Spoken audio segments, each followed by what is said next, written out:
Hello lovelies, my name is Stephanie and welcome back to my channel. And I have a slight confession to make. I tried to make this video twice already. I made it about a month ago, but the way I was coming about it was really negative. There was a lot of bitterness. I had a lot of unprocessed emotions towards everything, and I feel like I'm in a better place now in terms of my emotions.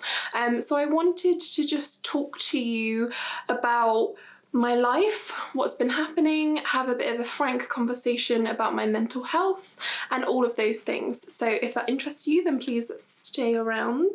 It's lovely to be back. It's lovely to have you back. I've not seen you in a couple of months.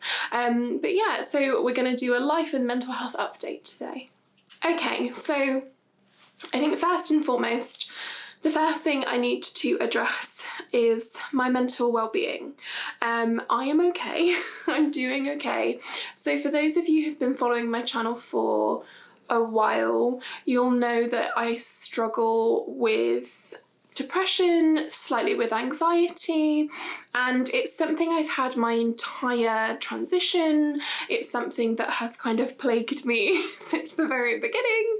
And so for myself, it has always been quite a challenge to properly articulate my feeling towards my mental health and my mental well-being. And beginning in 2020, following on from my sexual reassignment surgery, I developed post-operative depression, and it was the most severe type of depression I've ever experienced, and I found it really overwhelming, and I just couldn't shift it, and it kept being triggered by things happening in my life, things going wrong, and you know, the high ups and the low downs, and you know, all of those things. And so I was really struggling with my mental health for a while, and 2022 has been a really difficult year for me, and I'm going to go into a bit of that in a minute, but I just wanted to let you know that I'm fine.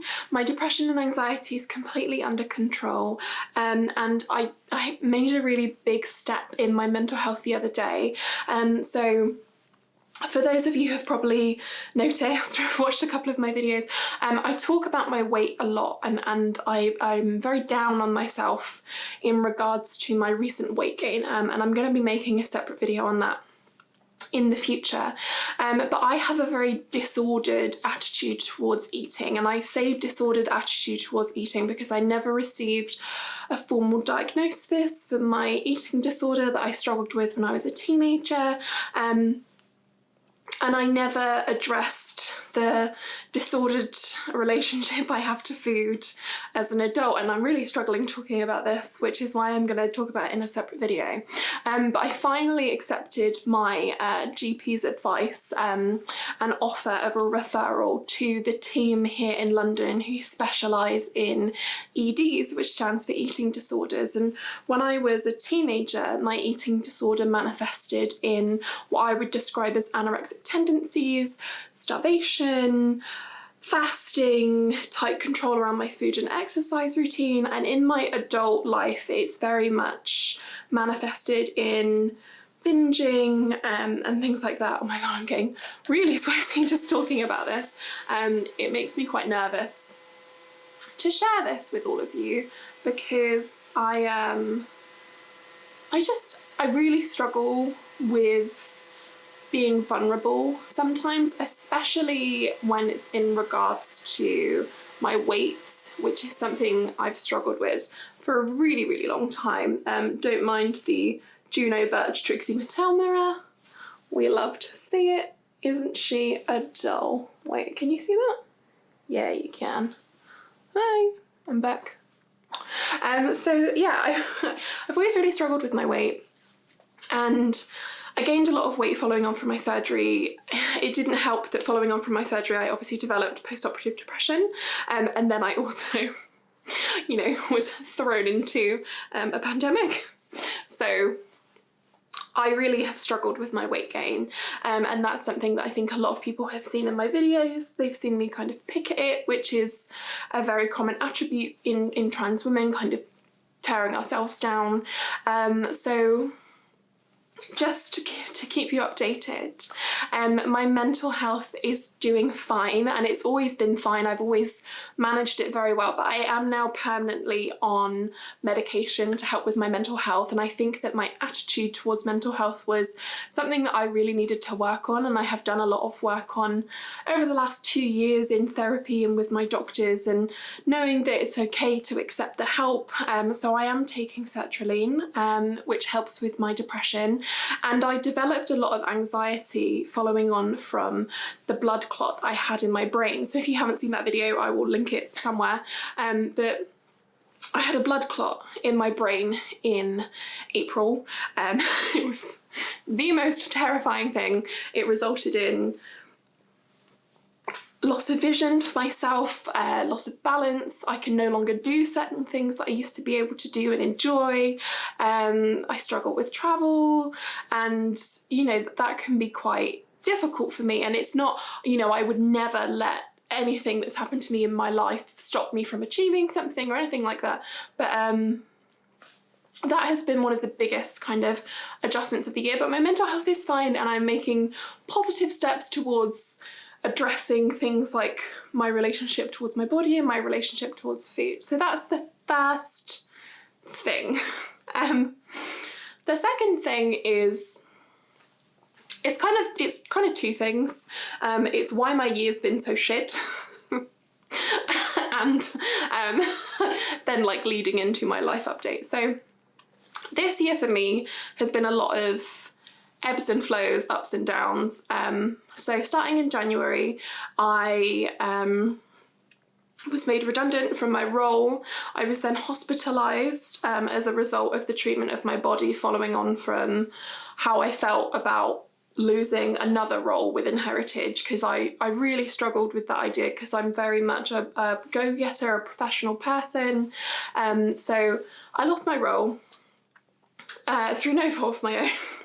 It's literally budget cuts in Heritage following on from Omicron, so there's that.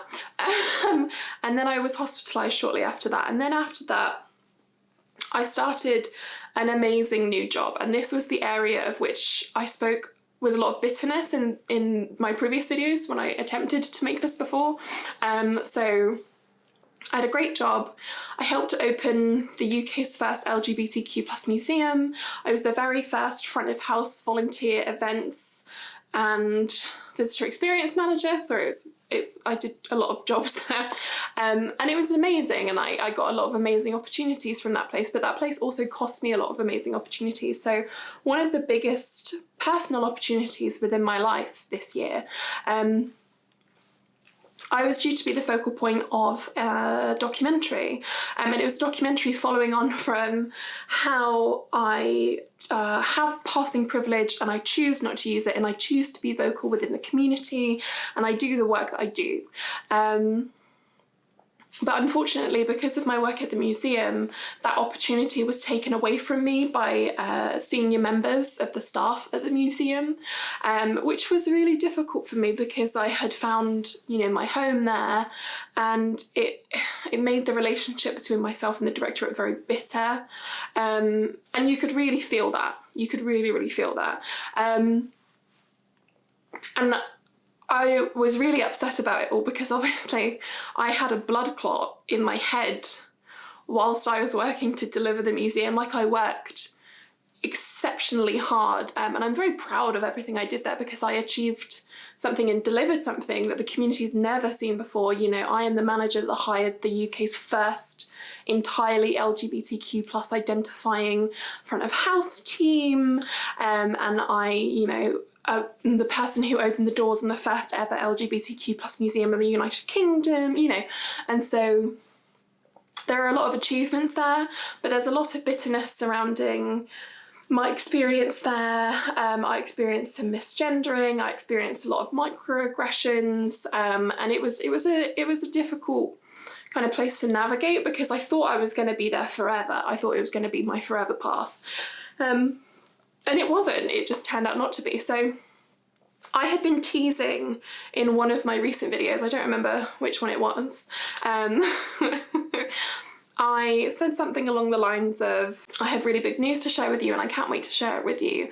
But unfortunately that fell apart. So it was kind of like a negative to a negative. So I was due to return to university, and anyone who's been following my channel for a while knows I left university under very strange circumstances in 2017. So it's something I don't talk about hugely publicly. There were two reasons why I left university. One of them was that I was publicly outed at university, and that one I have spoken about publicly and I've spoken about on my channel, and I'll link it above. And the other reason I dropped out of university was, oh my god, I don't know if I want to say this actually. Okay, I'm not going to go into detail. Shortly after I was outed at university, I then became the victim of physical and sexual assault. And it caused me to leave university. And it was a really, really hard decision for me to make because I come from a very low socioeconomic background. I knew that I would never be able to self-fund going back to university, and then I was reached out to the university that I had previously gone to, and they offered me the opportunity to go back and do my master's and use all of my amazing life experience and my work within charities, my work within opening the museum and all of those things to qualify me to go back and complete a master's. But unfortunately, the master's that I wanted to take part in was cut due to some faculty related funding issues. And so I had left the museum to go back to do my master's, and then the master's got cancelled, I think about a week before it was due to start. So it's a very steep decline. And then I had like a string of bad interviews where I just wasn't feeling very confident in myself. And then earlier this week, my dog died. And I know that some of you would have seen on Instagram, and I'll put up a picture of her right now.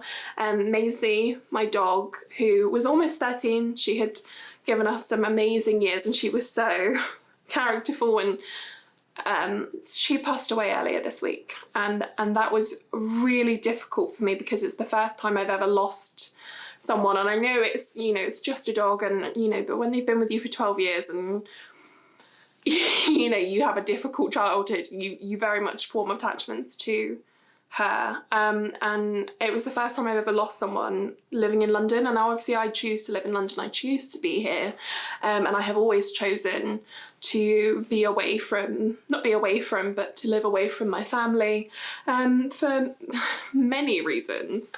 But first and foremost because I love London, I love being here, and it's my home.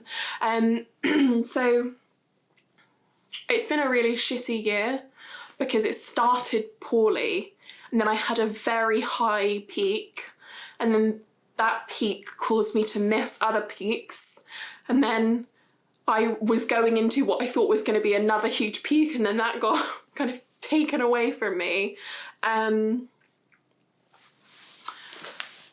so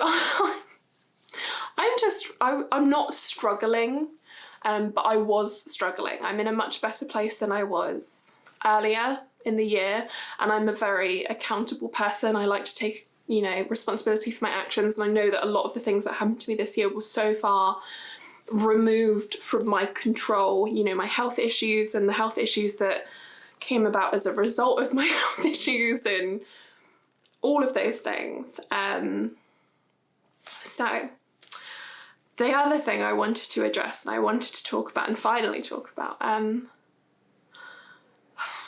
I have been really struggling to come back to YouTube in the way that I want to, in the way that I want to deliver my content. I love YouTube. YouTube is my creative outlet. I love doing it. I love doing my makeup and getting ready. I like getting dressed. I hope you like my shirt. I love my, it's a very nice little blue satin shirt. But I've been really struggling to be the content creator that I think I used to be. And I mean that in terms of the fact that I feel my content has been very like, woe is me, and oh, I'm coming back, and you know, I pride myself on being this like really fun, loving person who, you know, sees the world through rose-tinted glasses, and that's very much who I am. But because of how busy I was earlier on the year, because of the health problems I had, I tried to come back once before and then I wasn't ready.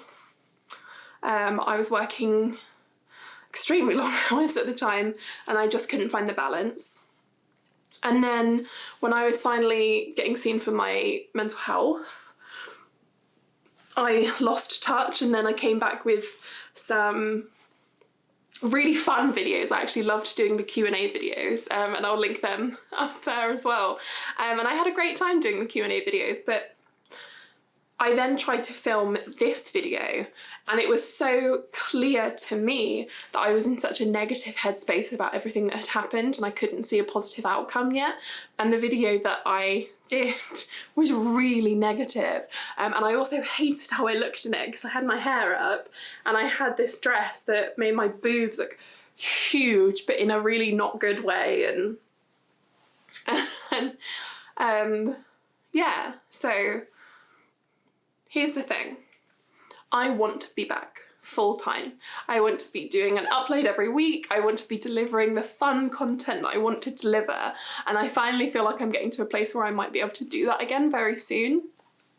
But I don't want to promise that because it's become very clear to me that I've needed to take breaks here and there. And I don't want anyone to think that it's because I don't enjoy doing YouTube, but I think since, you know, June 2021, I've only put out 9 videos or something, or, you know, no, I put out 9 videos and then I rebranded and then I put out 4 videos. So I think in the last year, I put out like 13 videos. No, in the last like 18 months, I put out 32 videos, which is really strange because I used to do, you know, 2 uploads a week and I used to, you know, all of those things. And it's been really difficult for me, and I'd be lying if I said that one of the reasons wasn't my weight and my appearance and how I feel like I'm no longer the attractive trans woman that I used to be, and how I struggle seeing myself on film a bit more. But feeling a lot better about it now, which is great, and feeling like I can see myself coming back full-time on the horizon. I don't think it's going to happen immediately. I don't think it's going to happen this year, but I'm hoping that next year I'll be able to come back and I'm going to set myself the challenge of uploading once every 2 weeks, and then when I'm ready, once every week, and then, you know, who knows. But I don't want you to think that I haven't come back because I don't want to. It's because I haven't been ready. And I really appreciate all the love and support around that. And I'm doing much better, so I think I'm going to be coming back a bit more. I tend to film my videos in 2, so there will be another video coming out next week, so you'll get a bit of a Steph double feature fix. But yeah, so I'm doing okay. My mental health is good. It's very improved from where it was in like 2020. And my attitude towards the year is very much 2020 is a write-off, and I'm very looking forward to coming to the end of it, finding new work, finding my feet again, and coming back to you guys with more of a balance, which I think is really, really important. There's been a lot of self-discovery for me over the last couple of years, but I've missed you all so much. Thank you all for the love surrounding where I've been, particularly surrounding my puppy, Maisie, who I miss every day. And I am very excited to come back. I just don't know in what capacity that is yet. But I really hope that those of you who want to stick around will stick around. Maybe press the notification bell so you know when I'm actually back. But yeah, I just wanted to talk very openly and honestly about my mental health and my life and what's happening, where I've been, why I keep having comebacks. That was really bad air quotes. It was all over the show. And I wanted to say that I love making videos and I love being here. And when I'm ready to do it properly, I will. And I think that's it. So next week you will see me again for another video, and then hopefully you'll see me again at least before the end of the year. But who knows? Maybe a couple of times. But no promises, because I'm taking care of me. Taking care of this little lady over here. I hope you have an amazing day. I hope you avoid transphobia, and I will see you very soon for another video. Bye.